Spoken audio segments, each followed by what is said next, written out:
In today's video, I'm going to teach you how to create tables for productivity with Google Sheets in 2 minutes. Let's jump right in and build a simple, powerful tracker you can use every day.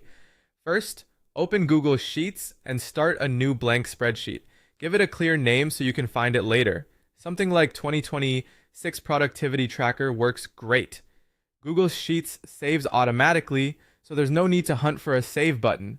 Next, set up your table headers in the first row. From left to right, type date, task, category, priority, status, deadline, and notes. These will live in columns A through G.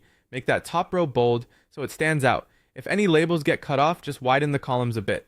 Keeping naming consistent here pays off later when you sort or filter.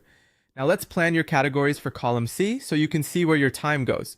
Common ones include client work, content creation, admin, sales or prospecting, and personal. You can type these as you add tasks.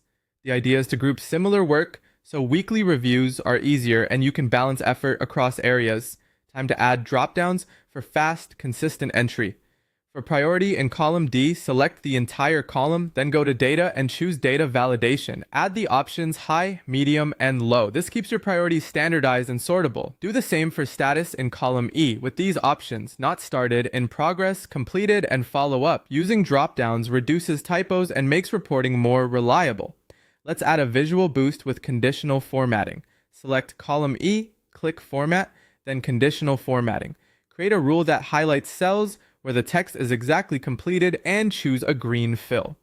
Now any finished task will pop off the page so you can scan progress at a glance. Below your table, create a quick daily summary.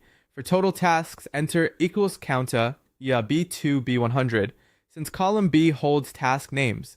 For completed tasks, use county AF E2, E100 on completed.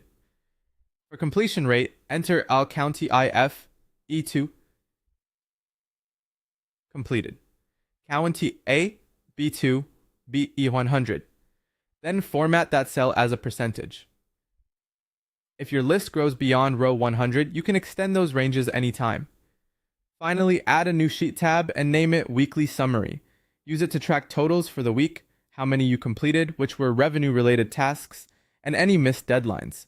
This snapshot makes weekly reviews simple and helps you plan the next week with clarity. That's your streamlined productivity table in Google Sheets.